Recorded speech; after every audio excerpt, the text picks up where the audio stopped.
LoveLine. LoveLine is meant for an adult audience. LoveLine may contain sexually oriented content.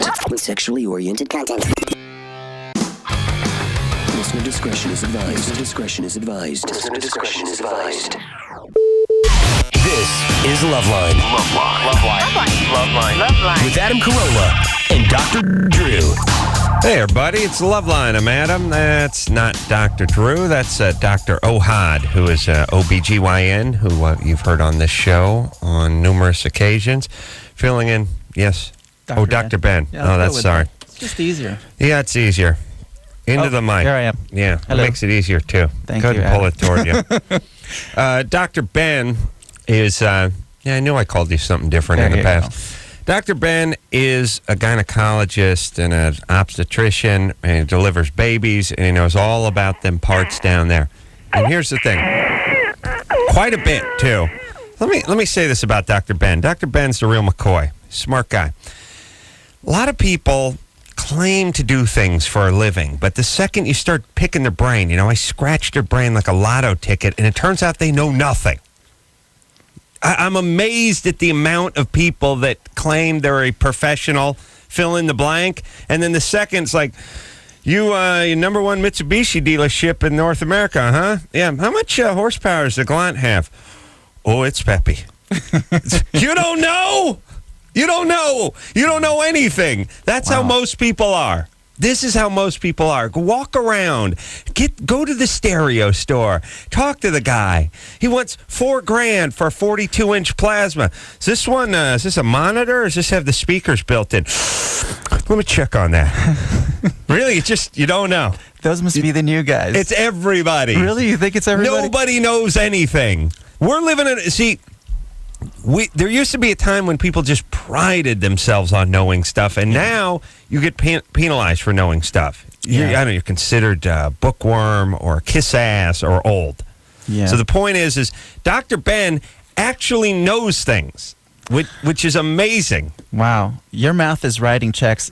I better be able to cash. You better be able to cash. My butt on the line right now. Here's the thing about Dr. Ben. We've had him on the show many times, and questions come up about new forms of birth control and all sorts of matters that pertain to this region and this world, and he has an answer for everything.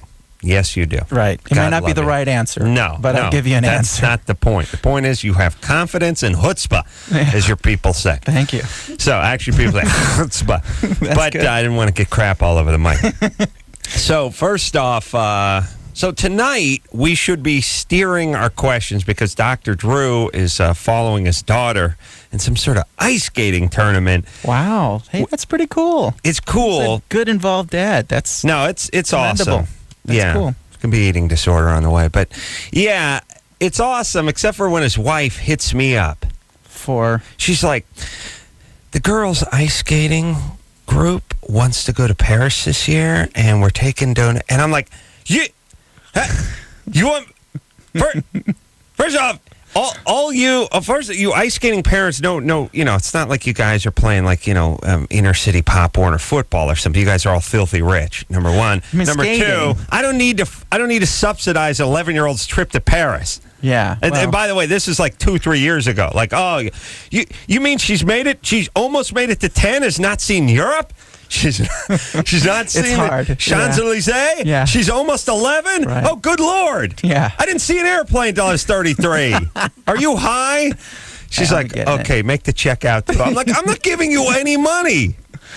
Did you get away with it? Did he let you get away with it? Okay. Are you kidding? You guys have a good relationship. Yeah, we got a relationship like a cop and a vagrant. They just run out and start beating her and yelling her, move on, keep moving. Yeah, it's awesome. So, no, I would not subsidize that. I mean, Drew's kids have been through the Panama Canal. Wow. They've had an audience with Castro. Actually, they've been to Cuba. That's amazing. I know, but I don't know. But does it make a difference?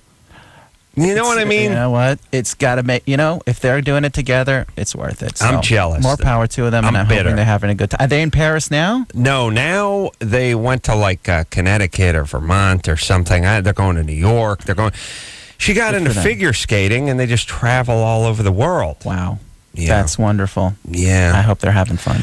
Yeah. So anyway, Dr. Ben is filling in. So the questions tonight, and although you're a physician, you Sure. could answer general medical questions, Yep. but your specialty, Sure, let's make it something that we can really work on. So, right? the So general gynecology. trying to have kids, Sure. birth control, Absolutely. contraception. Sexually transmitted diseases, anything. Just That's throw right. it my way. I'll see if I can pick it up and All do right. something. Well, with it. let's start with Holden over here, who's 17. Holden, Yes. what's up? Not much. I just had a question for you guys. Mm-hmm. Go for it. My question is, me and my partner, we like to have anal, and it gets really rough. I was just wondering if she can get any real good damages on the insides from that. Yeah. 'Cause she says she has pains and stuff sometimes, and Pains, plural. Hey, Holden, yeah. I'm going to go ahead and label this as a bogus question Oh, why is that? because I read you like a dime store novel. You're paper thin, buddy. It's like holding a rice paper up to a Klieg light. There's nothing. You got nothing. You got nothing? You got nothing, Holden. Come on. Seriously? Did you hear his voice broke? Yes. That was the tell. You know, last year it was the jar. What was it last? The mason jar. Last year was we got a mason jar call. It's been a little Right. bit. Is this what's going on this year? What's the thing this year? Is no, it mason jars this year? Here's the thing. Bogus calls are the new black. It's just every type of bogus call. No rhyme, no reason, no Right. direction, Right. no theme, no motive. Okay. Just all bogus all the time. Should we even try? I mean, should I No. even go there? Let's play best of and pack it in right now. Michelle, cue up some best of. Find a show where Rackman was hosting so we can get some entertaining, get some good guests on here, and let's just get out of here. Drew will be back. It'll be awesome. He'll be talking about his 2-year-old triplets. It'll be awesome. Okay. All right, let's just keep going. Now, I can hear the bogus in the voice. Wow, you're good. Thank you. You're good. Desiree, Yeah. you're 17? Uh-huh. What's up? Well, I didn't know Dr. Drew would be gone, but I'm sorry. Good. sorry. That's Wow. tough. That's all right. It's a mitzvah for you. I'll do my best. Okay. Yes. Where's Dr. Drew? Okay, I met my boyfriend when I was 16 and he was 19, and we met in college, and we've been together for about 9 months now. Well, what were you doing in college? Yeah, 16. That's 16. early, right? I got my GED and immediately started college. Yeah, but junior college. Well, yeah, we met at tech school. Okay. Tech school. What were you learning to do? I was going in for my basics, and then I was going to go ahead and go into journalism, but then I quit, and that's another story. Hold on. Tech school for journalism? No, you get your basics at a tech school because it's cheaper than going to Oh, a you mean tech school? You mean like junior college? Ouachita Technical College, yeah. It's a Okay. junior college. Hold on a second. See. You used to say that Here- that's high school with ashtrays. Is that different? Are we talking about something else? Yes, Okay. hacky sacks. And I've now added to that mix. Here's the thing I don't understand, and this is the LoveLine call. It's like you go, "Oh, I graduated high school when I was 16," and you're picturing, "Ooh, Asian guy holding a cello." Got Right? it. Oh my God, Got this it. is amazing. No, our people just took the GED, which you could technically pass in the 5th grade. By the Okay. way, they take the GED. I know you don't Really? know from You- GED. Your parents would kill themselves if they ever even brought up G. The point is they take the GED in the 11th grade, and then they go to junior college, and then they languish in junior college, which is like, why don't you just stay in high school for another year and a half and go to regular college? What's the rush? Like, what's the GED Well, what thing? it is Where you are get to going? say you graduated high school At early and 16. started college. Yeah. When the reality is everyone in high school is smarter than you are. Here's the deal. A C+ high school senior is smarter than your average junior college student. You see what I'm saying? Got it. All right. Okay, so now that we're done making fun of Desiree. No, I'm not done. No, okay. No, I'm just getting Sorry, started. Desiree. Oh, you insulted Let's try to help All right, you. so you got your GED, then you went to... Homeschooler. Sure, thank you. Homeschool. Yeah, disaster. So you, no. Then you went to junior college. Yeah. So we met there in college, and we've been together for like 9 months, and we're engaged to be married next spring after I'm 18 in January, right? So things are getting serious. And you're doing everything really quickly, Desiree. Yeah, why so early? Bam, bam, bam. If Dr. Drew was here, he would immediately tell you, "Oh, have you been abused?" Yeah, so he would say that. Yeah, so I had to grow up. Well, you're homeschooled, and it sounds like your parents were very protective. No. And I don't really mean that in a good way. No. And you got out of the house as soon as you can, and now you're looking to get married and start a family. Like, you're looking to run from something. Yeah? You actually want to hear what my homeschooling was? I basically watched MTV, surfed the internet, and read Jane Austen books. That's what my homeschooling was. My mom went to work, and I stayed home by myself. Right. And why homeschool means cutting school now? Homeschool is... Okay, well... Okay, but keep talking, Desiree. I'm just trying to figure it out. And here's the deal. Here's what I understand. I understand about our society. All right. If you want to put a second story on your garage, you got to go down to City Hall and kiss the man's ass. If you want to take your kid and just keep him at home and ruin him, that's your business. You know what I mean? If you want to take your retarded religious beliefs and foist it on your kid, go right ahead. If you never want to let him see the light of day, go right ahead. But if you want to do anything on your house, I don't care if you want to put in a picket fence, you better go down and get a permit and get some drawings and get it engineered and get a soils report. Okay. I just, to me, homeschooling, unless your parents are teachers, no. You got to get out of the house. Yeah, well, it's important to get out of the house for more than just schooling, right? I mean, you have to learn how to deal with people your age. You have to learn how to interact with, peers. Yes, and that's very difficult to do in a home. Well, again, but if your kid doesn't show up for school, they come knocking on your door. Where's your kid? Why isn't he at school? And then if you just go, oh, we're homeschooling them, then they leave you alone. Right. Meanwhile, what's homeschooling? Yeah, they never check it out. Yeah, Desiree. Yeah. All right, so you're just basically warehoused. Yeah, basically. Yeah, well, at least you had MTV. I just got warehoused over at North Hollywood High. And thank God for Fuse. So, for what? Fuse? Yeah. Is that a show? Oh, I'm guessing. Okay, anyway, so here's the thing. You're anxious to get out of your home because your parents are oppressive.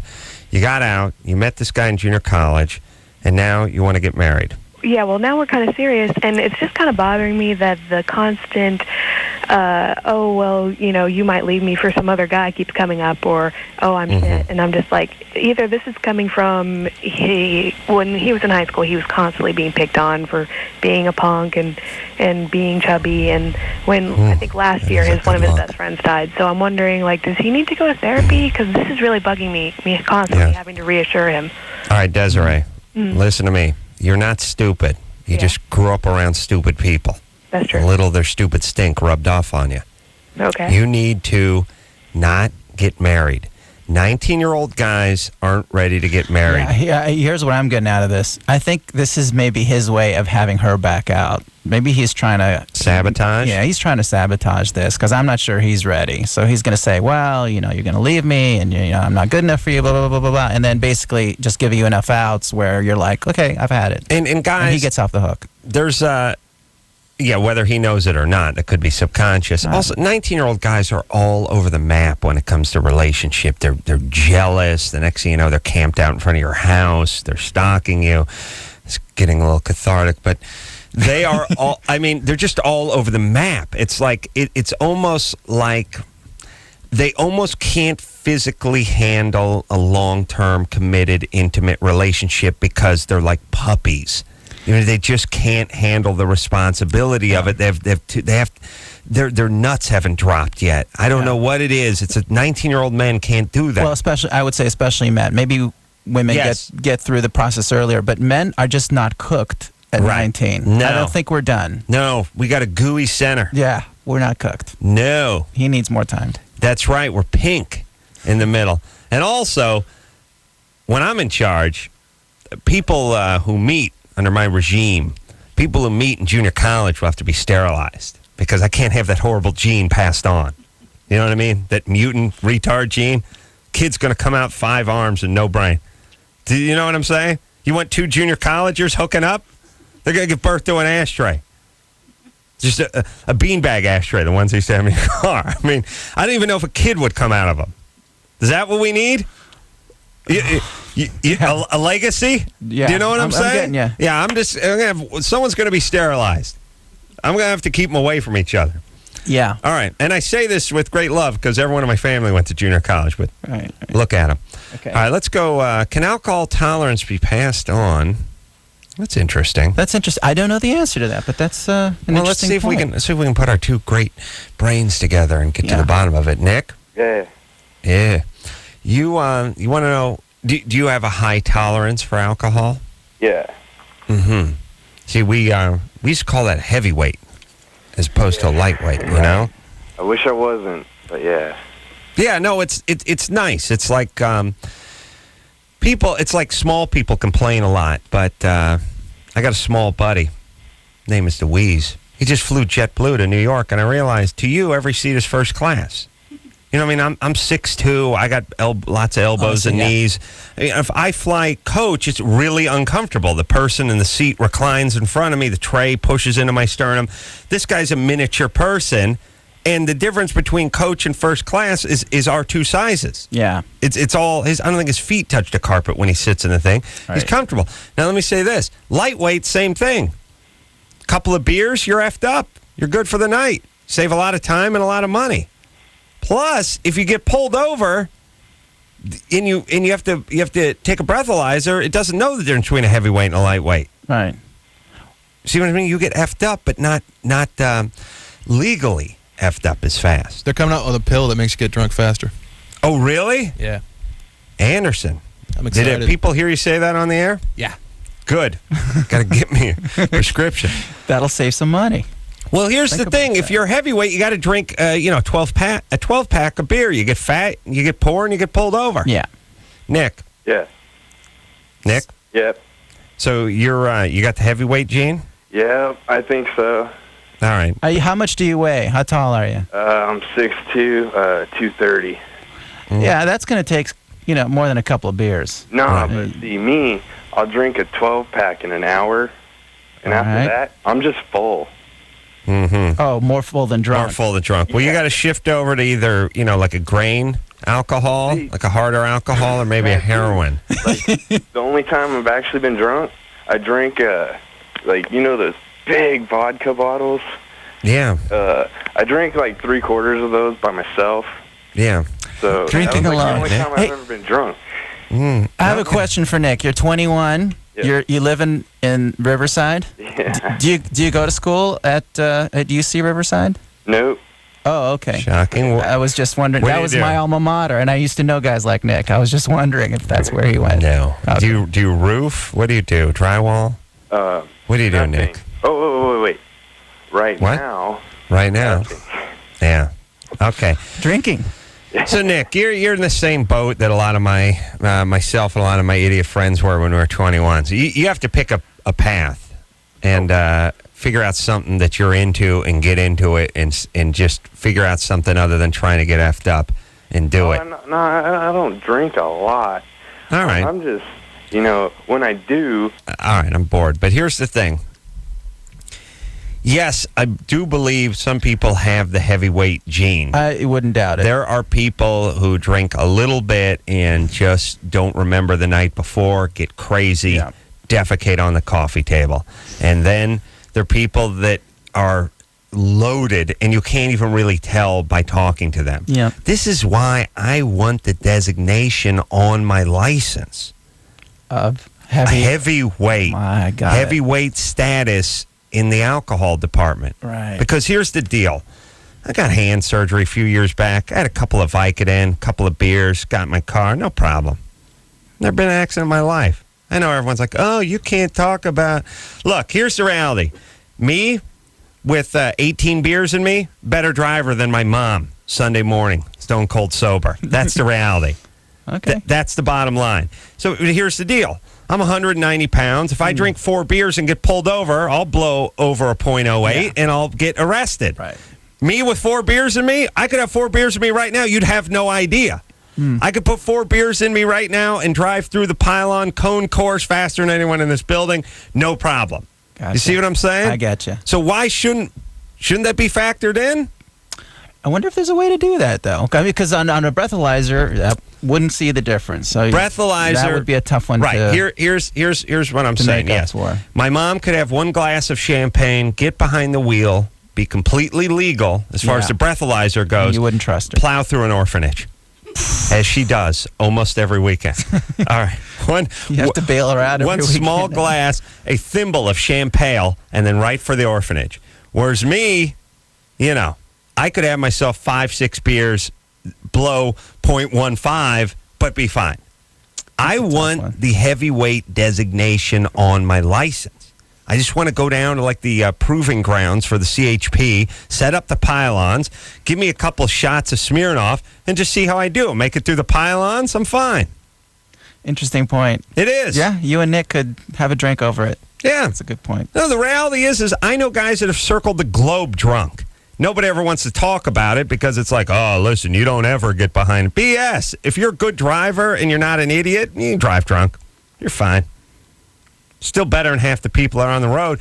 And what about once a year when you open the paper and you see the old guy plowed through the marketplace? Is he drunk? Whoa. Is he drunk? No, he's not drunk. No. So what about him? He wasn't drunk. Uh-huh. Mm-hmm. Good point. Thank you. Very provocative. Nick, you sparked something in Adam. He's totally into that question. Yeah. All right.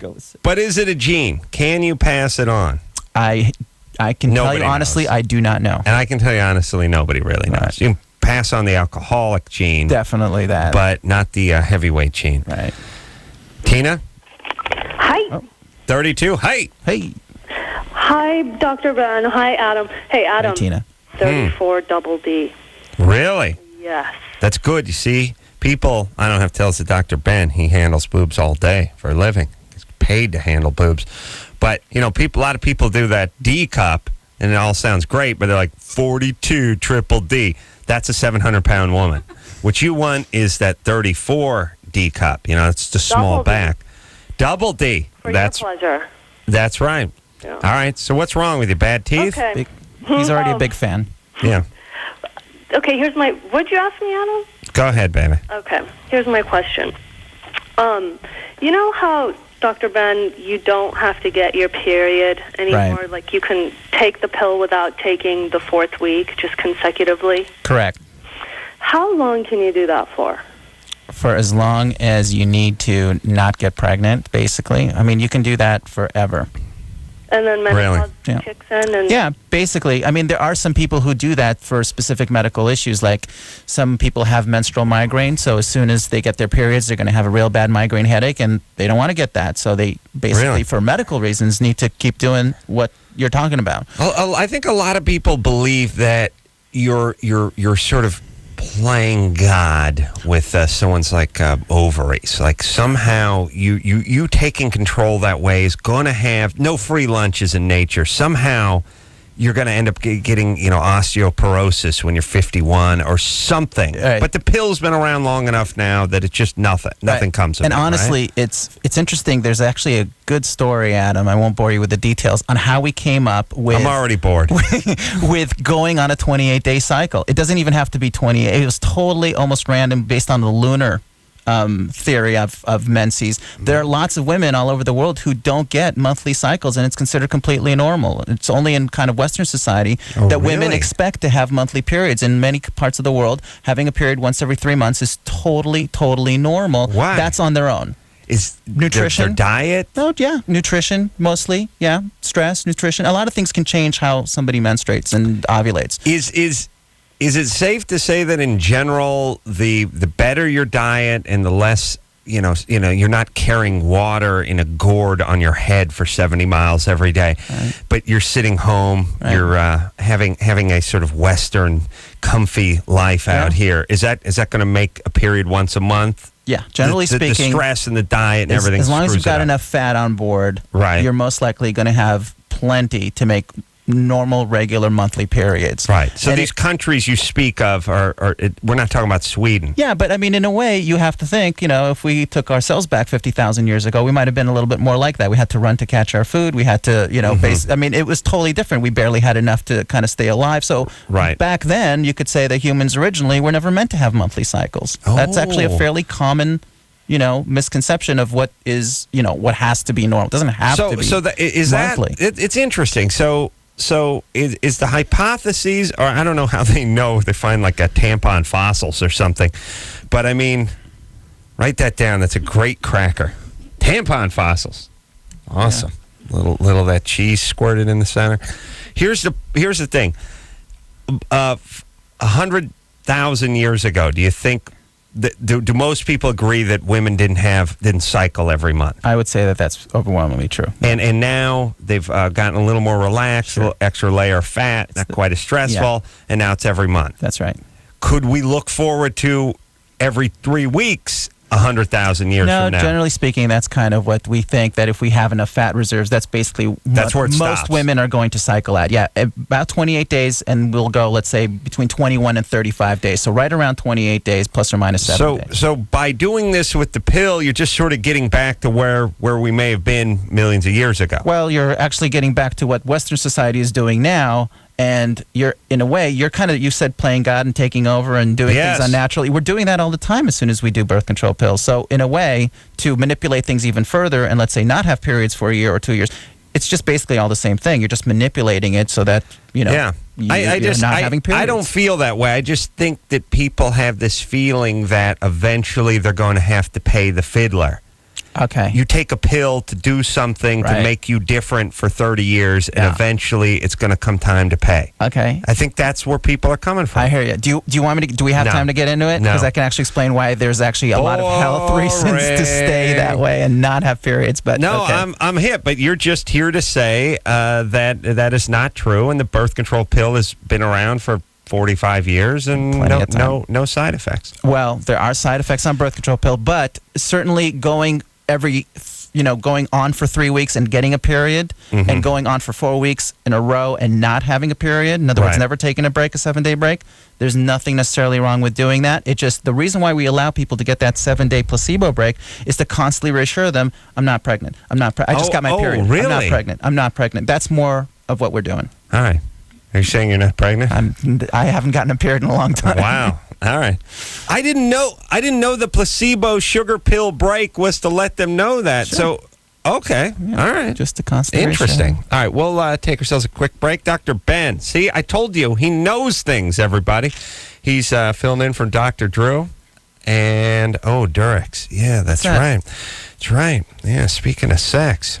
We got a little game we're playing here this week, which is I pick the caller at some point tonight, the best call of the night, or when I just get lazy and remember.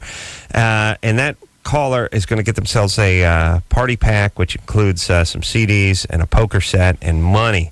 And I'm not going to tell you the amount, but you can imagine it's just they back the Brinks truck up to your house. That's because whenever they don't mention the amount of money, that means a ton of money. And a bunch of Durex condoms. Every night this week, I'm going to pick one caller who's 18 years or older, and we're going to give them these fabulous prizes. Brought to you by Durex. Remember, there's sex, and then there's Durex. Take a quick break. Be right back after this. 1-800-LOVE-191. LoveLine. LoveLine with Adam Carolla and Dr. Drew. We'll be right back. The one and only Live 105.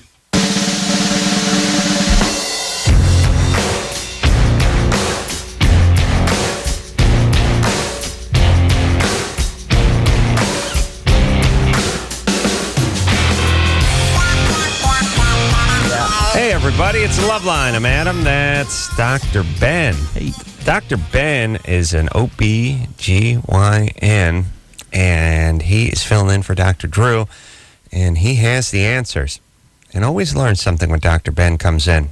Like, I didn't know those placebo sugar pills in the pack of birth control were there just to let people have their cycles so they knew they weren't pregnant, which makes sense. Yeah? Yep. What's on the horizon? What about any male birth control stuff?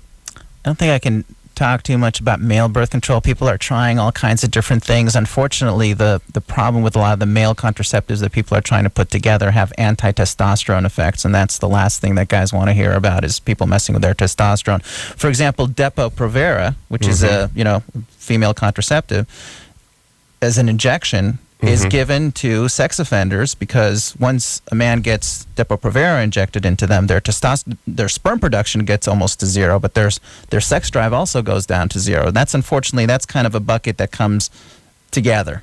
Really? Yeah. So a lot of times when you work on sperm, you also decrease testosterone level, and that's right. Sometimes a tough gig. It essentially, guy can't get anyone pregnant, but guy doesn't want to get anyone pregnant. Correct. Yeah. He's just going to sit home and watch his stories and cry. So what good is watch that? Watch the dog whisperer on Oprah. Yeah. Dogs are pack animals. Oh, they're pack animals. Where is my steno pad? This guy is a genius. Yeah. Your job is not to be your dog's best friend. Oh, again, where's the pen? Yeah.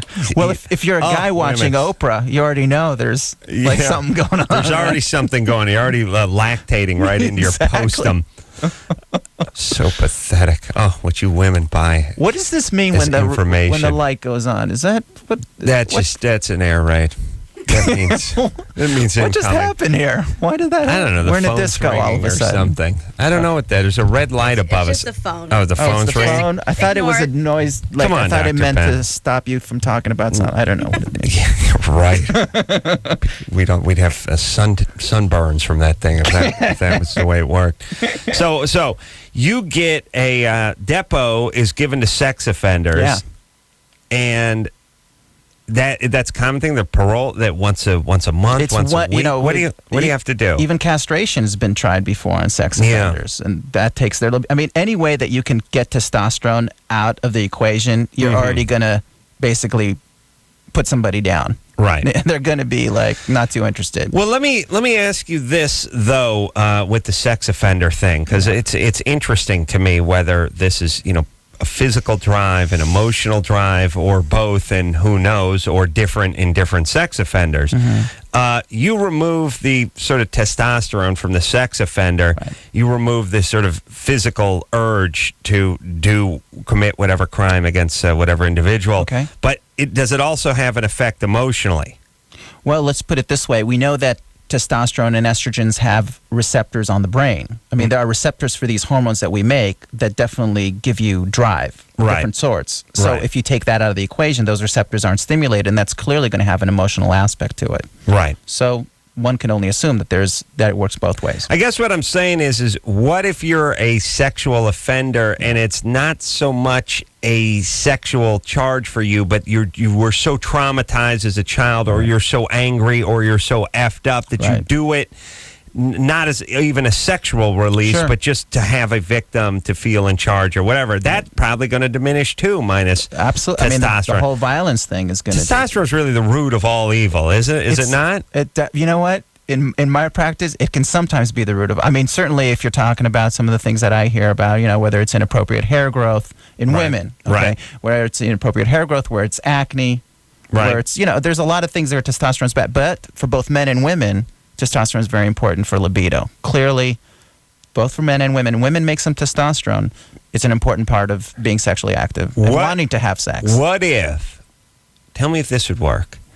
What if I slipped some testosterone into the wine cooler of some chick I was trying to pick up at a bar? Yeah. And she drank it. Okay. 2 hours later, do you think she would have a charged libido?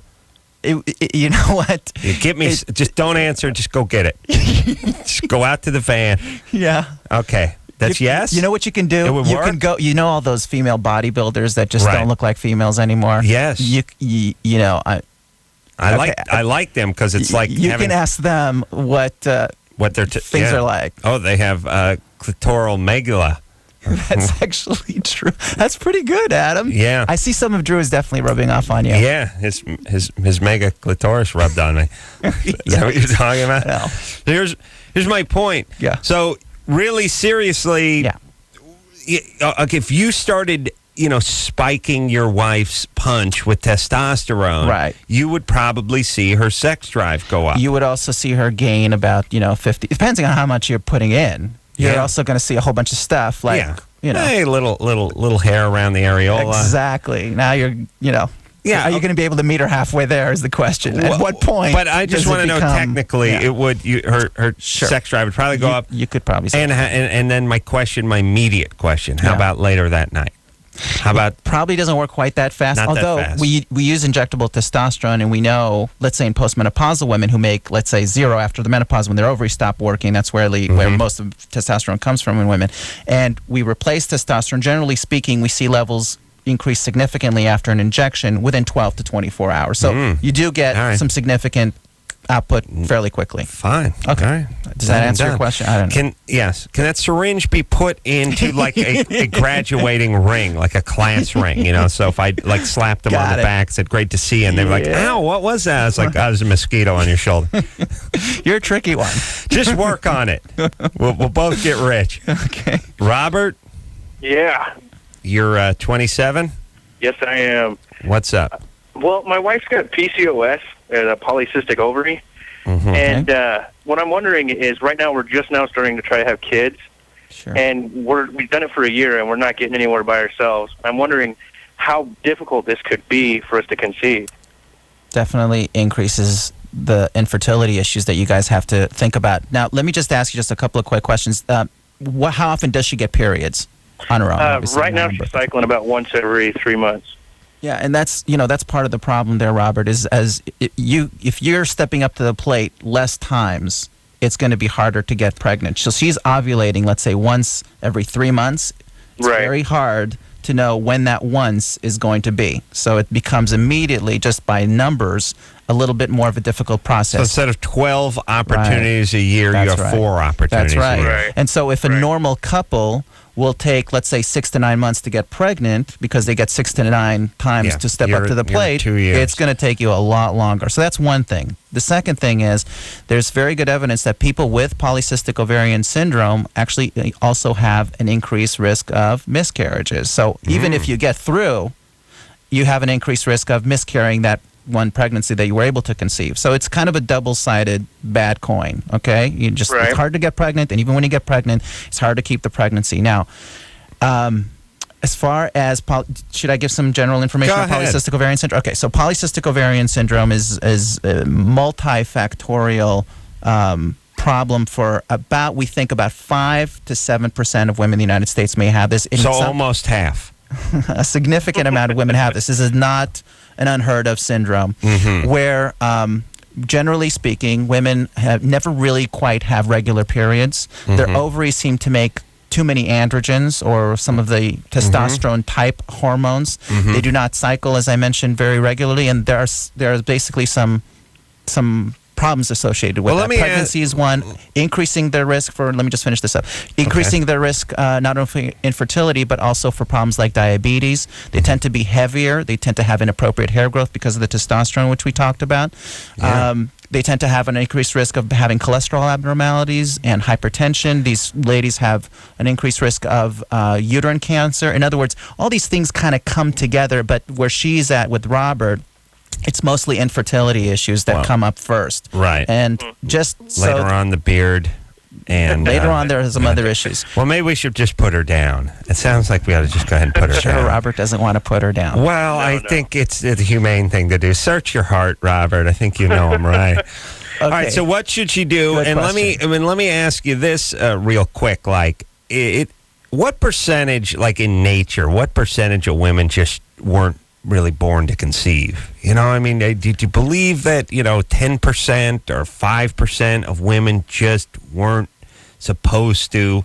Does nature want a small percentage of women just not to have kids? I can tell you that we believe that statistically speaking, we always talk about 15% of couples using unprotected intercourse over the course of a year will not get pregnant. Right. So you're talking, about 15% of couple. We know that female... You're talking about white couples. Mexican, you're way down. Okay. Less than 0.00003. Okay, I don't know where you're getting your goes way statistics. down. Look at the data. Okay. Yeah. And then if you think, generally speaking, if about 2/3 of infertility is coming, let's say, from a woman because of either blocked fallopian tubes or inability, let's say in this situation, polycystic ovarian or other problems that would lead to infertility, it's about, let's say, about 70%, about 2/3 of women.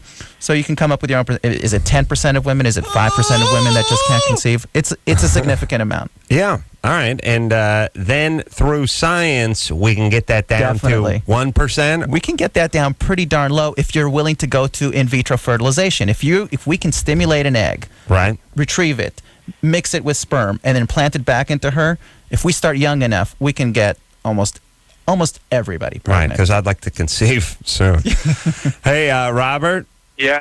So it sounds like you're going to have to go to a specialist Yeah, and it's- start getting underway with this. Actually, Robert, let me just mention, I'm sure your wife, just to have that diagnosis on, in her mind, just so because she knows what she has, I assume she's been going to a gynecologist or somebody who's told her, this is what's going on with you. For people with this diagnosis, there are definitely some medications that you can consider talking to either a gynecologist or an infertility specialist about.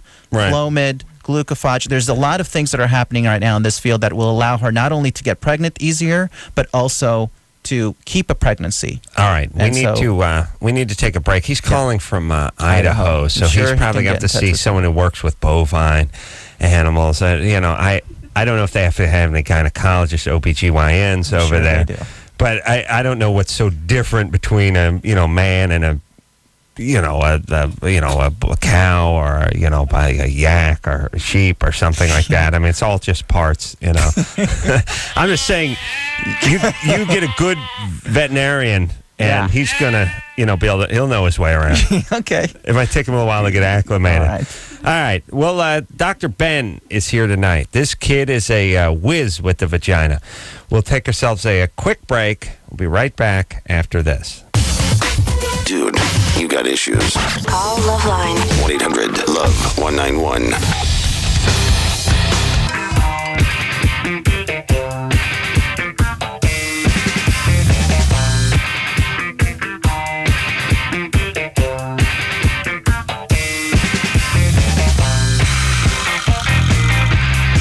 Hey, everybody. LoveLine, I'm Adam. That's Dr. Ben. Hey, Dr. Ben knows his beeswax. He knows his vag wax. Yeah. None of your beeswax. Dr. Ben is board certified and all that good stuff, but who knows what goes on in the my old song. vagina, the old vagina, the old vagina. It sounds like Homer Simpson. Thank you. Dr. Ben is filling in for Dr. Drew. Tomorrow night, Foo Fighters in studio. Oh, why couldn't I be here tomorrow? Because you're not good enough. Oh, Yeah. Now you're We telling have me. to have talented people tomorrow. I should have been because sick today. They're very popular band with the kids, and we didn't want to embarrass them by having you in here. That We're bringing a pro in tomorrow night, Dr. Marcel. Oh, The he's the plastic guy? plastic surgeon, yeah. Oh, my God. Spray on tan, pinky ring, class act. Class act.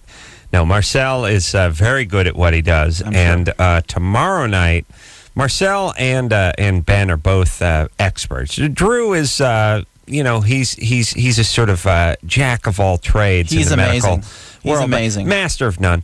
Master of none. He's But pretty darn good. Ben knows his Redheaded old Saxon OBGYN. passed out a couple times. Oh, that's Bruce. Yeah. Oh, did I say Bruce or Drew? Anyway, I know too many doctors now. I made it from 0 to like 35 without even actually seeing a doctor, and now it's raining doctors. Yeah, well. All right. So the deal is, I hate doctors.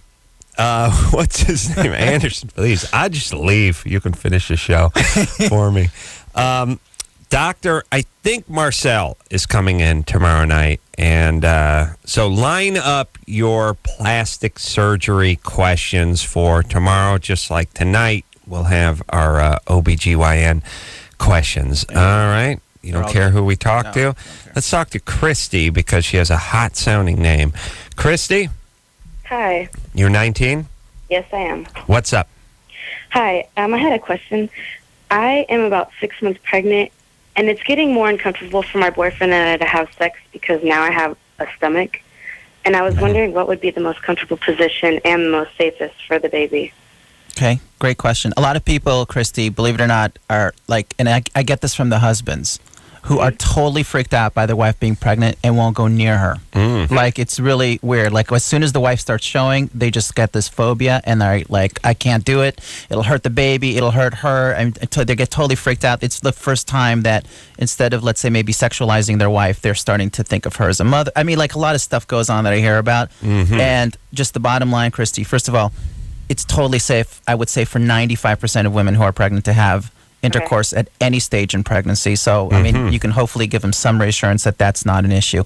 As far as the most common positions that people talk about would be, let's say, more of like a doggy style position, or with him sitting and you controlling most of the movements up and down. So he could be, let's say, in a chair or on the bed, and you get on top of him with your back facing his stomach. Yeah. That kind of a thing would tend to be, they're all safe, but would tend to basically allow you guys to be together with the least discomfort possible. Yeah, so she should sort of control the metronome. Yeah, that's generally speaking what we prefer, is if you're doing the movements. Yeah. And he's there. Dr. Ben says we means him and his penis. He's not talking about other gynecologists. Right. Yeah. And congratulations. Yeah, congratulations. And let's make it the last kid for a little while, huh? You're 19. What's Thank up, you. baby? Come on now. And you're married? Everything's working out there? We're getting married, hopefully, within the next year. Okay. And what's your husband do? My husband, he works at a Yellow Freight in Tracy, Uh-huh. if you know what that is. Yellow Freight. He delivers. Yes, That's a delivery company, right? It's a trucking company, freight. Right. All right. So it's life in the fast lane. Yes. Kids going to finishing school in Zurich. Yes. Fantastic, Christy. Thank All right. you. All right. God bless. Good luck. Yeah. All right. Who, let's see, treated for UTIs? Leslie. Thoughts on selling birth control over the pill? We can do that. We got to take a break, unfortunately, I know, because what I do is I run long on all the breaks, and then I get up against the top of the hour and I screw everything up. Let me say this. I think I got to do this business one more time. Okay. That's how radio is, all about repetition. Know what I'm saying? Know what I'm saying? Know what I'm saying? Tell them once, tell them again, and summarize. How does that go? Well, here's how radio works. People don't have that much to say, so you got to give out the time, the traffic, and the weather Ace all Rockola the time. used to do that all the time. That's how radio works. One lucky person tonight's going to win a Durex party pack. You get some CDs, you get a poker set, you get some money, or monies, as my black friends say. You also get some Durex condoms, and I'm going to decide who the best call is of the night, and I'm going to award them this package. Winner must be 18 years or older, and it's brought to you by Durex. There's sex, then there's Durex. Dr. Ben sitting in for Dr. Drew, doing a more than adequate job, and we'll be back right after this. All right, guys, here's the deal. Looking to hook up? Call the Dateline. Sick of wasting time with the wrong person? Call the Dateline. One call's all you need to make. Call the Dateline. 1-877-889-DATE. If you need help, Call LoveLine. 1-800-LOVE-191. the one and only Live 105.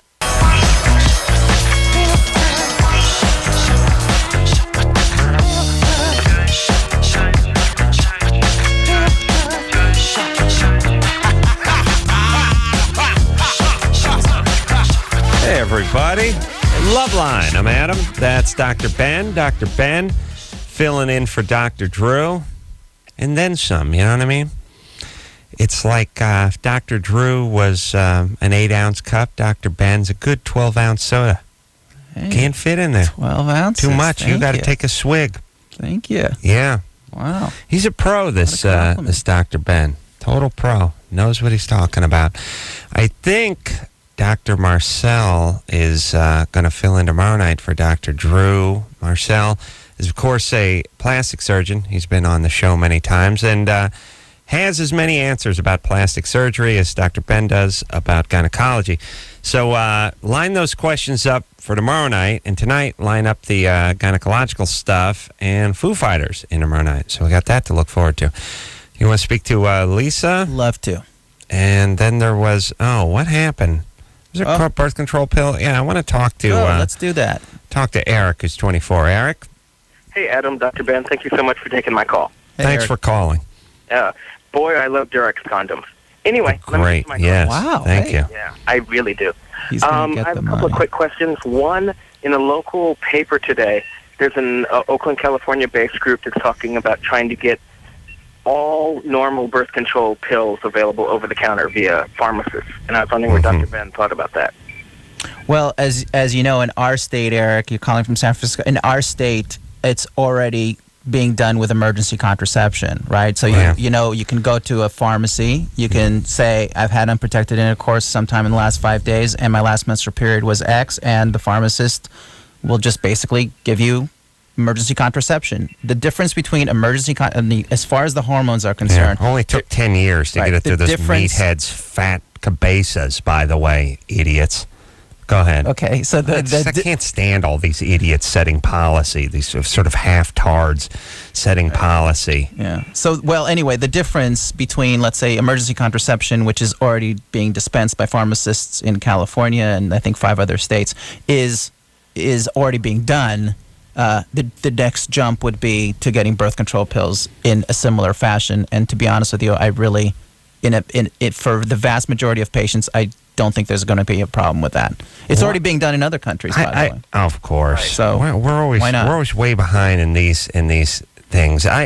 Here's the question. Thanks, Eric. I don't understand how this works in terms of what you need a prescription for and what you don't need a prescription for. It drives me insane. It's like you have to go get a prescription to get crab shampoo. That's true. Yeah. But here's the deal. I can go down to the gas station and buy 5 gallons of gas and just put it in a gas can. Then I can go across the street to the Big 5 and buy a crossbow. Right. Then I can go across the street and buy a fifth of mezcal tequila. Right. What's the deal with the crab shampoo? Are kids drinking this? That's a good question.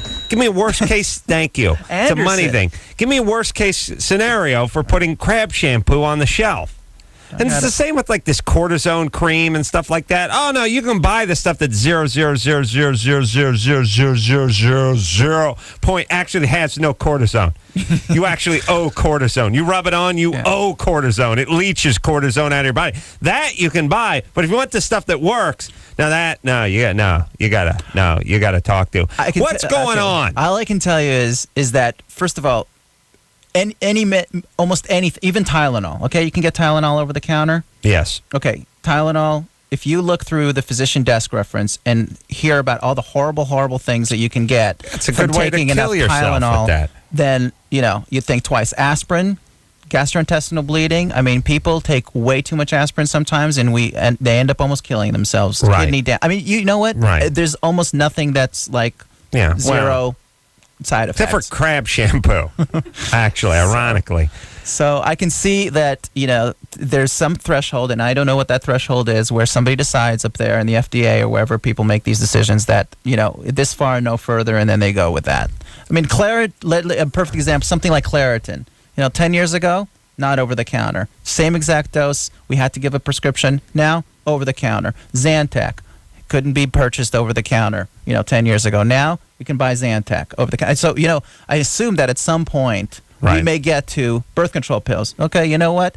Last 50 years, all of them needed prescriptions. Now, no prescription. We can go to a pharmacist, ask for birth control pills, they give it to us. What would be the potential danger in having them over the counter? Well, I mean, again, maybe I can't talk to you too much about side effects on Zantac, but I can talk to you a lot about potential side effects of birth control pills. If not taken properly? Well, even if they are taken properly. You have the wrong birth control pill? Just a normal birth control pill has potential side effects. For example, it increases your risk for gallstone disease. It should definitely not be taken by somebody who's got a potential estrogen-sensitive tumor, like breast cancer, for example. So they would want you to consult with a doctor to make sure you didn't have these things before you took them. At this point, that's absolutely true. I mean, they're associated with clots in the legs that could potentially go up into your lungs and kill you. But, all these things are fairly rare side effects of being on a pill. Right. Potential dangers of being on the pill. So one could certainly conceive, you shouldn't have hypertension.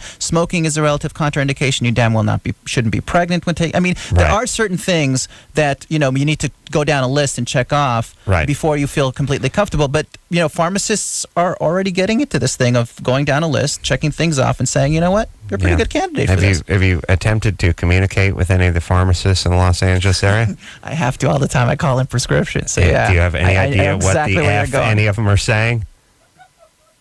I'd like some clarity. That is not okay. I have trouble sleeping. I just want some Ambien. I don't know what you seem angry. I don't know what you're. Could you write down what you're saying? There's someone else I could talk to. Yes. Hi, sir. No one speaks any English in this whole goddamn town, by the way. And all you a-holes that are thinking of moving to Los Angeles, be prepared to not have your native tongue work in this town. You don't get to communicate with people. There's a good 70% of the people you speak to in this town don't speak a goddamn lick of English. And pharmacists, I don't even know where they're from. At least I can figure out the rest of them are probably speaking some form of broken Spanish. The pharmacists, I have no idea what part of the world these people are from. It has it's like a Kazakhstan. It has like a stan or a stack on the end of it. And it's like the white guy in the NBA. It's where he's from. Like, I don't, just crazy, war-torn, used to be part of the Soviet Union. That's all I can figure. I have no idea what these people are talking about. I don't think anyone does. Hi. Yeah, I couldn't imagine talking on the phone with them. You can't communicate in person with them. At least in person, I can use my hands. You know what I mean? Where I start doing this thing where it's like, sleepy. I hold little Z's over my head, or I go, crabs. And I point to my groin, and the guy, and he knows what I'm talking about. Over the phone, I couldn't even imagine what that would sound like. Do you remember, I don't know if you're into do you remember Blade Runner? Yes. Remember that was Los Angeles in like 2030, I don't even know. Right. But in Los Angeles, according to Blade Runner, at some point, like Spanish and I think it wasn't it Chinese and English all got mashed together into one crazy language. The pharmacists that's where we're heading. Yes, the pharmacists that's where we're going. Are pioneers in this bastardization of the language. They're taking Chinese, American. I would say they have the Spanish, the Chinese, and the English right, but they have to sprinkle in a little something from the Soviet Union, and there you have it. I have no idea what these people are talking about. They have no idea what I'm talking about. It's fantastic. All they do is disperse drugs. It's awesome. It's one thing, like in Los Angeles, it's one thing where the guy behind the 7 inches of lucite over at the 76 station has no idea what you're saying. At least with that, you just get the Snickers bar instead of the Baby Ruth. But this guy, who knows? I've probably been on birth control for the last 8 years. That would explain your breasts. That's right. I'm lactating. I've got a hot flash going.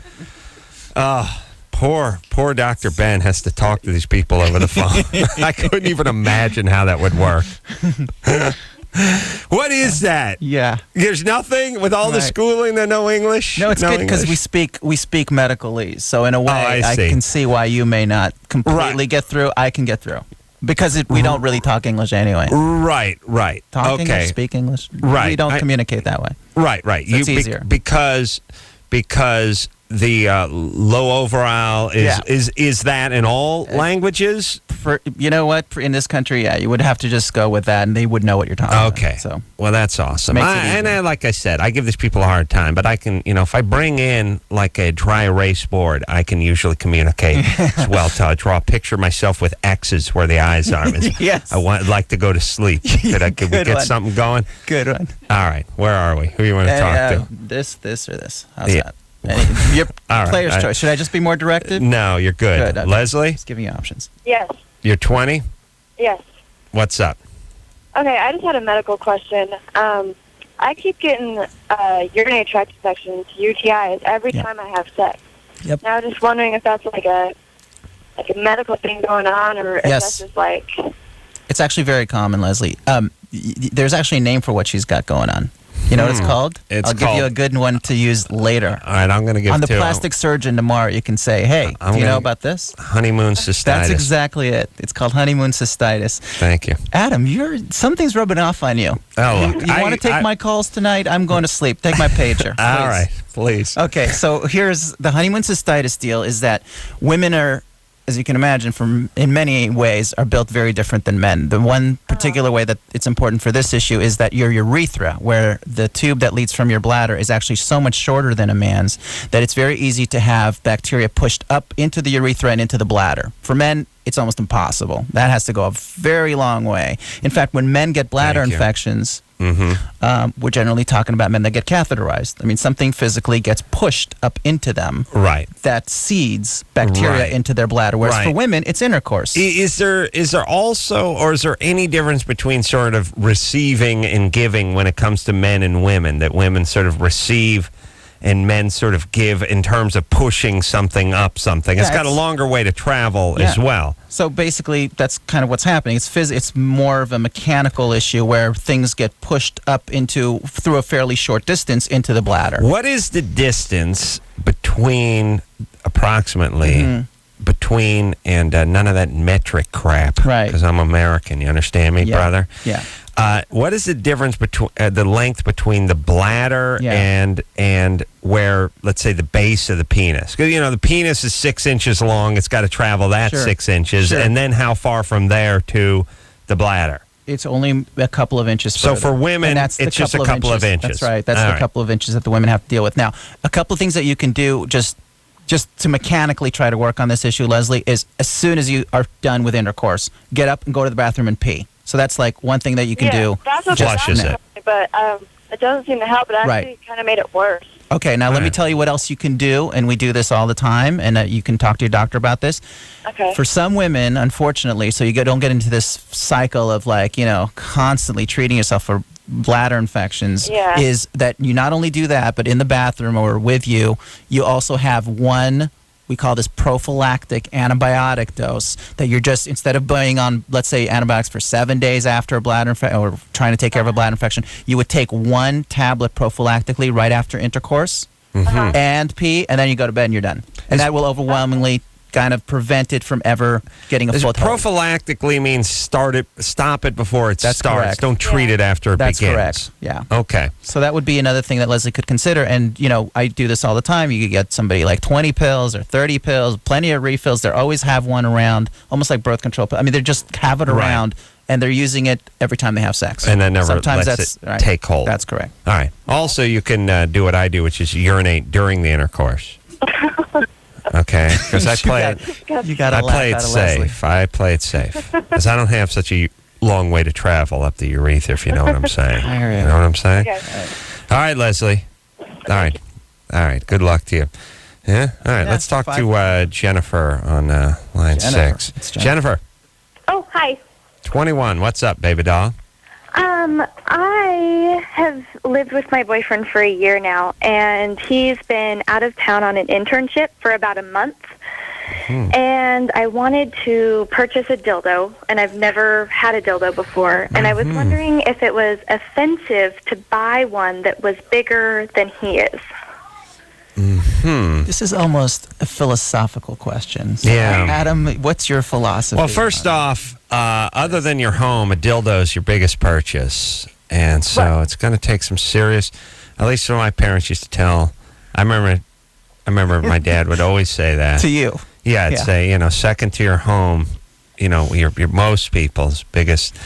And it's a commitment. So, yeah, it's definitely a commitment. This is a relationship.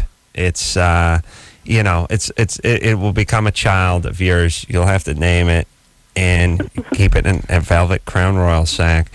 And so you want to think long. You want to do some soul searching before you actually pull that wallet out at the dildo barn, which is I think it's a national chain.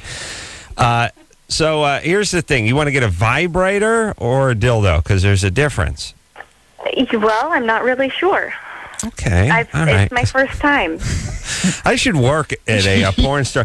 You sounded like some kind of dildo Are you looking to get into a new or previously owned dildo? Okay. Let me, this is, this is the Badger series. The Badger series? No, you looking for one? No, well, it's this one's made in the USA. It's actually a subsidiary of John Deere actually makes this one, so it's quality shop one over there. There's a hand crank system on this thing, but it also runs off 110. Right. Yeah.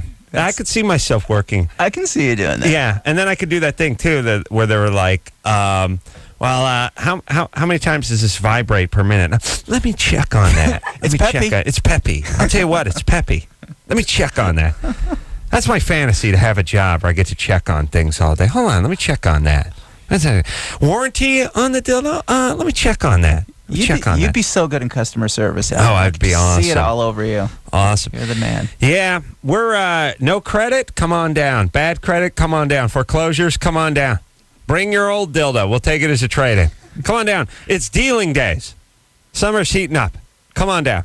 We didn't get to be number one by not putting people in dildos, or dildos in people. You could come up with like car chargers like they do at the phone stores. You can give away car chargers. Yeah, runs off the AC adapter. It's great. You long haul trucker? Think of the possibilities. Or just a soccer mom. Either way, fantastic. All right, so Jennifer. Yeah. Yeah, you're looking for. Are we helping you? What are we doing here? I don't know. You're looking. You're looking for a vibrator. If it's offensive, I'm not concerned about whether I want a vibrator or a dildo. I can figure that out when I get there. But let me tell you something. You better have a decent idea what you want before you confront that 700-pound methadone addict behind the counter at the vibrator shop. Believe you me, he's not going to steer you anywhere but into his van in the alley. So you better listen to me. Okay. Well, I've dealt with these people before. Here's the deal. They're always fat guys in vests. By the way, the only way to look fatter is to put a vest on. A small vest on so your arms sort of hang over the side. Don't wear vests if you're fat. If you're working for Caltrans, you need the reflective ones, part of your job. That's one thing. But just on your own, leave the vest at home. So, Jennifer, you want to get yourself a vibrator. Okay? Yeah. And the thing that's going to be least offensive to your man is a sort of compact, streamlined vibrator. It'll be best for you because it will find its target. It's like a smart bomb, and you will not have this big, ugly, offensive-looking, veiny facsimile of Ron Jeremy between the mattress and box spring. Okay. All right, so just get a little streamlined thing. It's almost dainty, and it'll be better. So it's win-win. Your boyfriend doesn't come back from his pilgrimage and find something big, and you get more satisfaction out of it. Does it make it more intimidating if I get one with one of those clitoral stimulation extensions? No, that's fine. Go with that. Yeah. Okay. I could put you in a 2003, but I have to check with my supervisor. Let me check on that. Yeah. And we can go ahead and get the Z-Bart rust protection on that. As well, that's 5 years, 50,000 mile, whole undercarriage, rust protection. You're calling from where? Seattle. You get a lot of rain. You get a lot of rain out in Seattle. So I would recommend. I did on my own dildo. You did. I did that. I recommend that to all my customers. You know what, Adam? You can throw in some C cells in the AC adapter with that too. Okay, and I'll tell you what. Tell you what, don't take it with you. Let me have the boys put a coat of carnauba wax on it. You come pick it up tomorrow to look great. Why do I get a feeling, Adam, that Jennifer just won the Durex Condom Award for that question? Because you know what? Oh, wait. So much material. So much. Right. She did nothing, but yet she fed me. Could be the one. She was my dildo muse. Could be it. Remember right. Jennifer. Stay on the line. Put Jennifer on hold. Yeah, she could be a big candidate. Plus, she could try that Durex condom over her new vibrator. All right. Yep. Let me check on that. Put her on hold, and actually, I did put her on hold, but keep her on hold, and let's give her the Durex party pack. We've come to a decision. It's not the end of the show. Give it to her. Okay. You called it. I'll forget otherwise. Okay. Let's take ourselves a little break. Dr. Ben is filling in quite nicely. Thank you for Dr. Drew, and we'll be right back after this.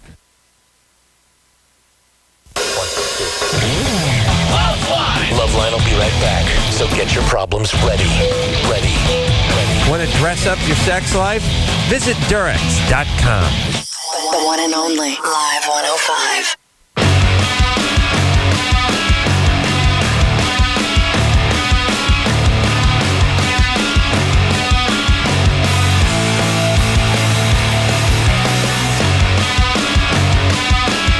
Hey, everybody.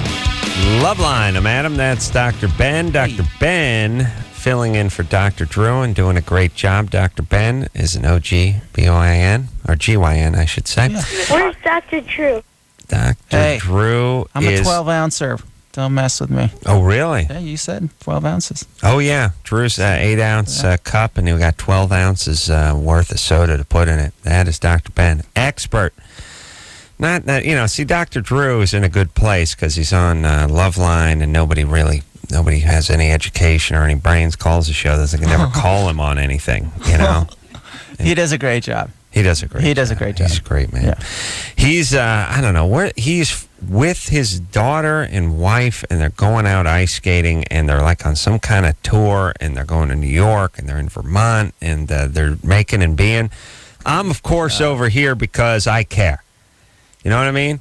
Because you kids, you're my children, and every call's important to me. But why don't you get no play, playa? All right. The point is I stay because I care. Drew, he cares about ice skating and the almighty dollar. That's all he cares about. That's right. All right, so who do you want to talk to? Let's see. I'll talk to anybody except one. Anyone except for line one. It's player's choice. Found underground porn in boyfriend's drawer. All right, let's talk to Jenny. Jenny? Adam. Corolla. I want to get the... Well, Ben, summer's heating up, right? It is heating up. Do you have a swimming pool? Definitely. Oh, you do? Oh, yeah. That's nice. Love that pool. I want to get the game Marco Polo. The pool game Marco Polo. Yep. Change to Adam Corolla.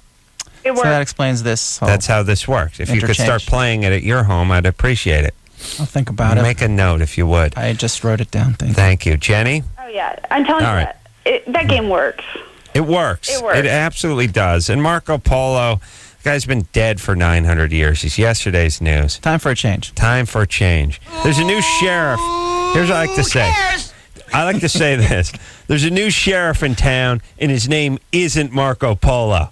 And then I laugh maniacally. Yeah. Thank you, baby. What's up, sweetie pea? Okay, so my loved one, who I've been with for 4 years, I just moved into his place, and he's out of town about 2 weeks of the month. And I'm down with masturbating. I'm down with a little porn. Why is he out of town so much? His work? He's an environmental consultant. Uh-huh. Yeah, he basically just doesn't do much and collects paycheck, and I don't know. That's good. I really don't really know what he does.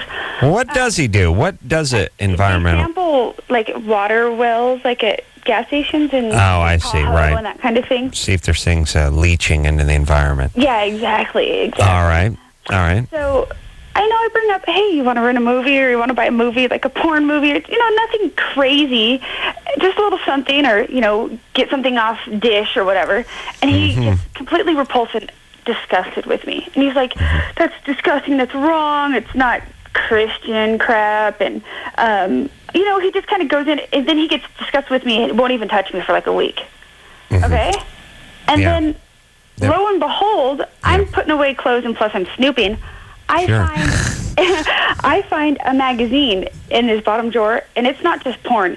I have a special name for it. I don't know where I came up with it, but I'm calling it Soup Kitchen Fist Effers, because it's like dirty, like homeless, hairy, snatchy chicks effing each other with their feet and their fists. And you're turning Ben on, so take it easy. Yeah. It's disgusting. And he calls tonight, and I'm feeling totally repulsed by him, hypocrite, and he's kind of trying to talk sweet to me, and I'm just thinking, all right. First off, you two been together for 4 years? Yeah. Sounds like it's maybe like 2.5 years too much. Yeah. Sounds like maybe you two are on the way out. Maybe. You don't seem like you're a huge fan of this guy. Yeah, I like that he's out of town. Yeah, that's usually a bad sign. Yeah. And it's one of these things where you're not married, right? It's just your boyfriend. Yeah, it's just my boyfriend. You meet at 21, you're 25 now. There's a certain thing where it's time to sort of ask or get off the pot. Yeah. And this may not be the guy you want to marry, so it's maybe time to get off the pot. It's funny that his grandma says the same thing. Time to take a dump or get off the toilet kind of thing. And his brother just got married, his sister just got married, and his views on marriage are all know when the time's right, financially stable, all of those really excuses. And then he says he doesn't know who I am, like he doesn't know me really, and living together will help us get to that point. Here's the guy having like disgusting, hairy, like homeless porn in his drawer. And I don't know. I'm kind of creeped out about it. I don't know how to feel about it. All right. Well, quiet down. Sorry. Is there something wrong with you? Is there anything we need to know? Any abuse? You sound a little nutty. No, I'm... A little bit. No. No? What do you do for a living? I'm a teacher.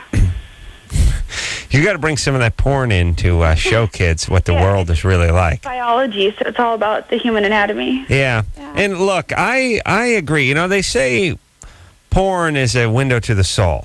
I believe it. They do. And got like a pretty nasty...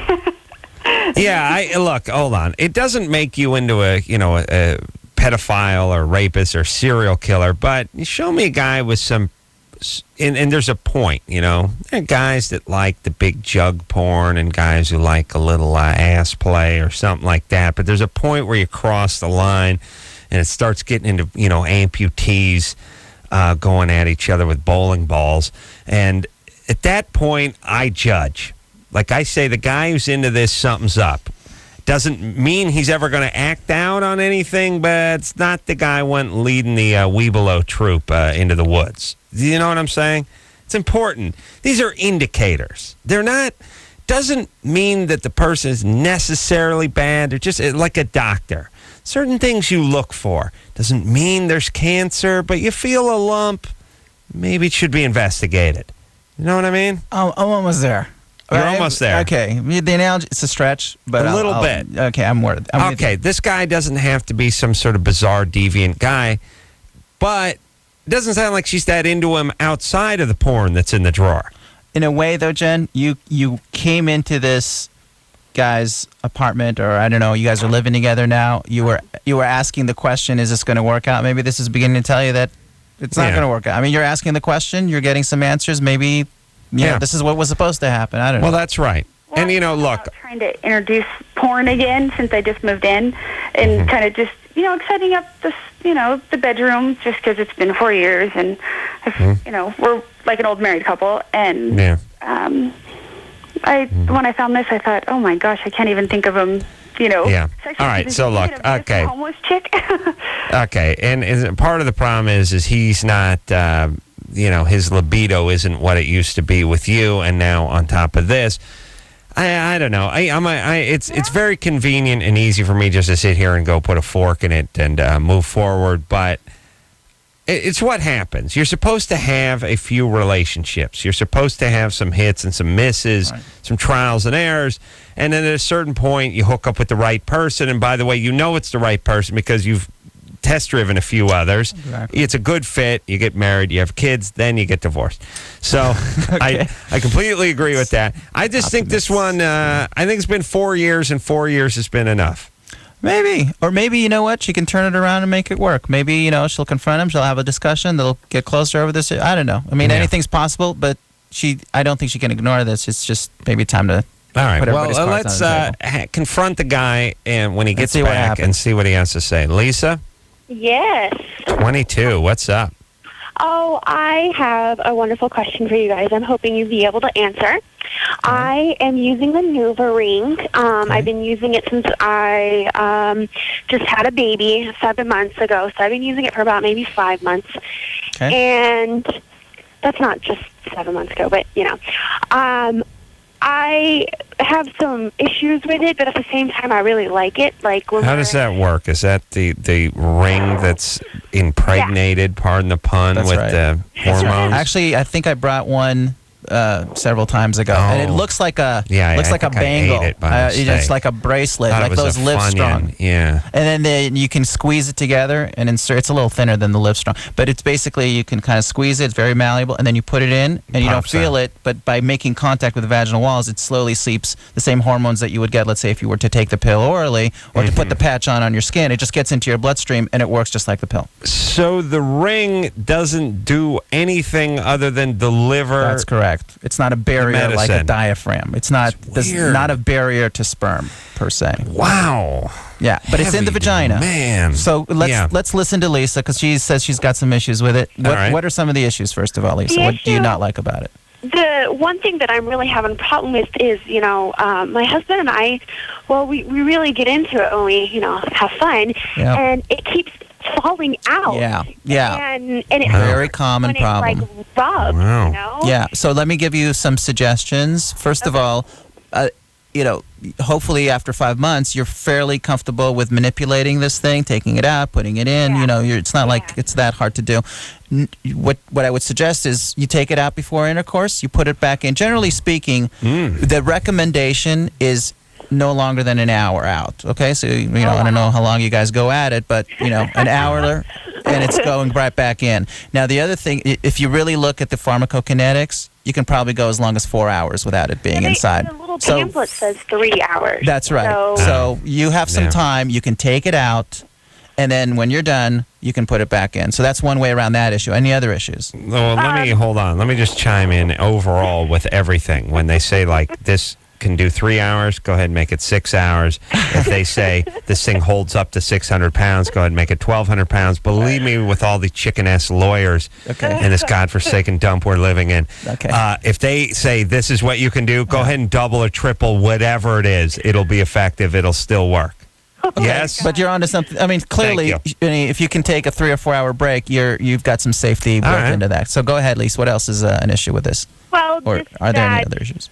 After intercourse, I do feel like it's like the ring is kind of, it still holds on to his stuff, And I rinsed it off. The doctor said that because of the medication that's on it, is not good to interfere with the water system because it could possibly, toxicate the water system. Is it okay if I take it out and wash it off so it doesn't feel so icky? Or no, your doctor's probably saying that you shouldn't. First off, I'm not sure what you're talking about. The water system that you're rinsing it off in ends up in the same place as when you take a crap. So don't worry about polluting that. Is that what he was talking about? No, I thought he was worried she about was misunderstanding. He was telling her that it rinses. It probably makes it less effective. It doesn't. Well, it doesn't. Actually, what she was saying about the water system is that. Oh, well, hold on. You're going to a chick doctor? Yeah. Oh, well, there you go, sweetie. Come on. All right, go ahead. My OB. What was she saying? I'm sure she's good. What was she saying? That when you dispose of it, not to put it back in the packaging it came in, so that if for some reason when they put it through the trash or whatnot, that it wouldn't interfere with the water system and I don't know where that's coming from. Landfill stuff. He's talking about like medical waste. Yeah. Maybe that's where this person's coming from. But clearly you can wash it off. Lisa, I think what you're concerned with is, can you wash it off? Yes, you can wash it off and put it back in. Yes. Okay, that's would fine. Be nice. All right, yeah, do that. And well, you won't have this problem if you take it out before intercourse. Right. Well, she's worried about I like the sperm. That suggestion. I didn't know that would be allowed. Okay. That's fine. Anything else, Lisa? Just that I think you guys are great, and I appreciate you letting me talk to you. All right, thanks, Lisa. That's nice. How popular are these Nuva rings? The biggest downer on this Nuva ring is exactly what Lisa's talking about. It gets expelled during intercourse. You really just have to take it out before having sex and remember to put it back in. Why don't they tell you that? Well, it actually mentions it in the package insert. But but why doesn't her female doctor explain that to her? That's pretty, whatever. It maybe didn't come up, but that's the biggest problem. You know what the problem is that you hear about patients who hear it but don't actually take it in. Right. They found it in their sheets a day later. It's like the dog is chewing it up by the bed. 3 hours later. You hear all kinds of stories, and the bottom line is you got to preempt these things and just let patients know. Just take it out. Take it out for intercourse. What percentage? Yeah, it's like a retainer. Before you eat, go ahead and spit it out on the table. Do kids wear retainers anymore? What happened to retainers? You know what? Maybe if I was about to get bar mitzvahed again, I'd remember the retainer issue. I don't remember. Do we still have retainers? Full Jufro retainer. Must have been a great look.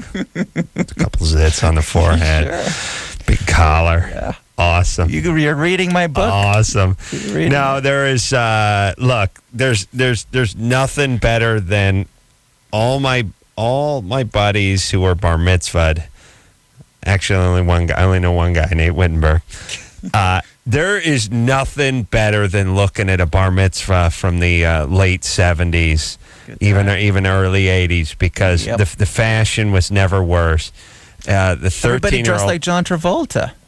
Awesome. At Saturday Night Fever. Remember the white suits with the vests? I'll tell you, there's two coffee table books that I would like to put together. One of them is going to be called 70s Bar Mitzvah, and the other is going to be called 80s Florida Black Prom. Oh, yeah. Have you ever seen the brothers dress up for the prom?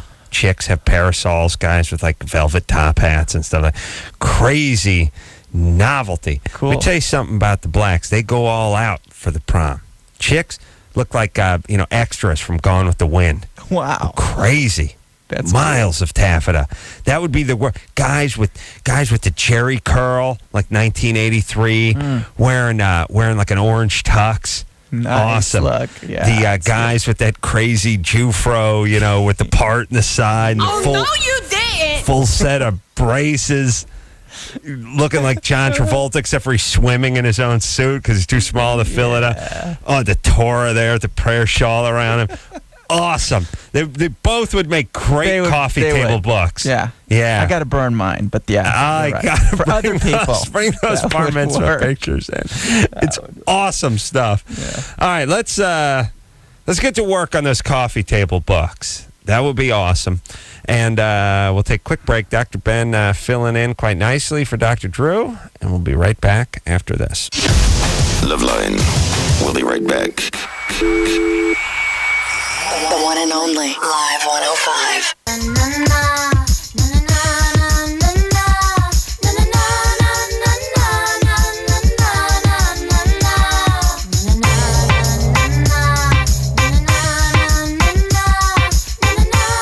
Yeah, everybody, it's LoveLine. I'm Adam. That's Dr. Ben. Dr. Ben filling in for Doc Drew.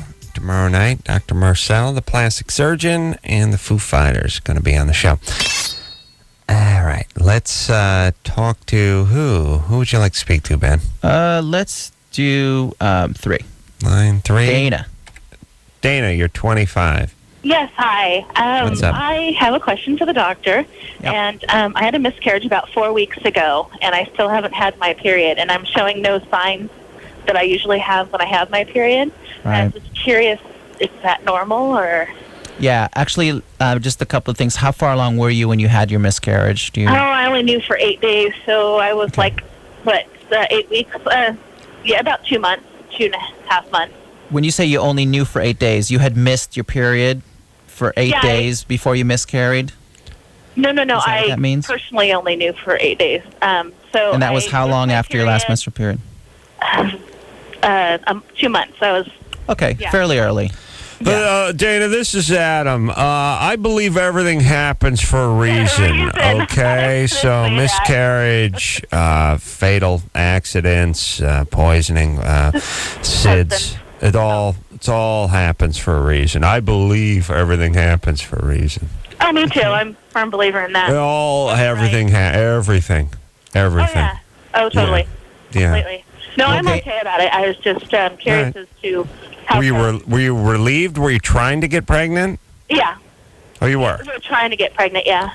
Because it seems to me that a miscarriage when you didn't want to get pregnant is, while there's going to be some feelings attached to it, might be also some feelings of relief. Yeah. But a miscarriage when you're trying to get pregnant is a much more devastating experience. Sure. Yeah. So, Dana, just first of all, as far as the periods are concerned, generally speaking, we have our general gist is that it probably is going to take you 3 months to get anywhere close to either your first period or any kind of regulation of periods. So I would say, don't just throw that out the window. Just to the fertility clinic yet? You know what? You've proven to us, Dana. The best proof is in the pudding. You were able to get pregnant, and 25% of all pregnancies end up in miscarriages. So what happened to you is not that uncommon. 25% of all pregnancies end up in miscarriages in this country. I only know statistics in this country, so I would assume this is this country. Yeah, and I can tell you that you've actually proven to us, Dana, that I would look at this as a good thing in terms of egg and sperm were able to get together and you were able to get pregnant. So indirectly, you have some very good evidence that, because you just mentioned something about infertility, you're 25 years old, you have some very good things that you can take away from this otherwise crappy experience, and that is you can totally get pregnant. Right. I know it didn't work out this time, but there's some good stuff to take away from it. And give yourself about 3 months before expecting anything like a regular period again. So let me ask a bunch of questions. One is, because Drew says this statistic as well, and I think it surprises a lot of people. Yeah. 25% of pregnancies end up in miscarriage, Right. but I would assume that the lion's share of those come early in the pregnancy. Yeah, I'm talking about 99% would happen within the first 3 months. Right. Yeah. Now, once you get into like the second trimester, I imagine that the numbers change quite a bit. And that's actually when you get people a lot more devastated by miscarriages. 'Cause by then you've absolutely gotten emotionally attached. You've probably had at least 1 or 2 ultrasounds. I mean, there's a whole thing that happens by then that makes those a much different experience. Right. And so someone like Dana who gets pregnant and has a miscarries, is she more likely to miscarry than the average person the second time around? No, actually, statistically speaking, we don't see a bump in an increased miscarriage rates until somebody's miscarried 3 times in a row. Really? Yeah. So you really have to show us that you can't do it multiply before we can say there might be a problem here. And even those people, if they should get pregnant a 4th time, they'll have a successful pregnancy that time at least 65% of the time. Wow. So it's really not that connected, which is weird because I think the lay people assume that if you had a miscarriage that something's wrong with you and that you're prone to this. In some species, I mean, in our species, let's say it's 25% miscarriage rates. In some species, it's 90%. I mean, in whales, it's like 90% miscarriage. I mean, there's in our species, it's 25%, and that's actually not too bad. Really? It's hard to make a human. It's hard to make the process 90% miscarriage in whales? I think that's the percentages in God whales. knows how much, whale fetus I've swam through in my life. Ocean probably filled with sort of half-formed whales. The great thing about the ocean is anything that falls into it gets eaten. Doesn't matter if it's half-formed shamu or you just crap off the side of the ferry. Something will gobble it up. Nothing gets wasted in the ocean. That's what I like. I mean, even the stuff that just falls to the bottom that's nothing but fecal matter, something will come scoop up. Right. And then we eat that. Awesome. It's more catfish? The catfish. Give me the lobster and the catfish. Thank you. I'm about to go fishing in Alabama. I'm going to be eating my share of catfish, I'm sure. You'll be the first Jew to noodle a catfish. Never in recorded history has a Jew noodled a catfish. This will be awesome. Judled, we'll call it. Fantastic. I'm looking forward to it. Yeah. Sounds like some in-law situation over there. Yeah. Otherwise, there's no way you're going. Actually, it's a family reunion, so. Your family? No. Not your family. No, that's Goyam. The Goyam is from Alabama. It's such a good You're time. looking forward to it. I do. I love awesome. I don't fish all the time. We've never seen a Jew before. You're OGBUI. He's one of them coos doctors. More catfish. It's gonna suck. You got to fake an injury. I love it. You stay home. Oh, come on. A doctor doesn't get out that much. No. Give me a break. I love it. You got to pretend like you like it. No, Your wife's listening. no, It's going to be I totally miserable. do. All right. Horrible. The summer, Alabama, horrible. You do get to schwitz, but you get to fish. Fake your own death. We'll take a quick break. We'll be right back after this. All right, guys, here's the deal. Looking to hook up? Call the Dateline. Sick of wasting time with the wrong person? Call the Dateline. 1 call's all you need to make. Call the Dateline. 1-877-889-DATE. If you need help, Call LoveLine. 1-800-LOVE-191. the one and only Live 105.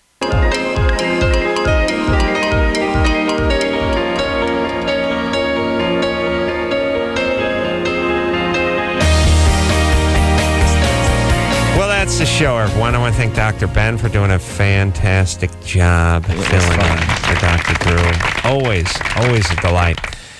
Foo Fighters tomorrow night, and your questions regarding plastic surgery. And until next time, this is Adam Carolla for Dr. Ben saying mahalo. I haven't gotten a period in a long time. Wow. This has has been LoveLine. The opinions expressed on this show are not necessarily those of the staff, management, sponsors, or the station. The producer for LoveLine is Annie Gold. LoveLine is a presentation of Westwood One Entertainment.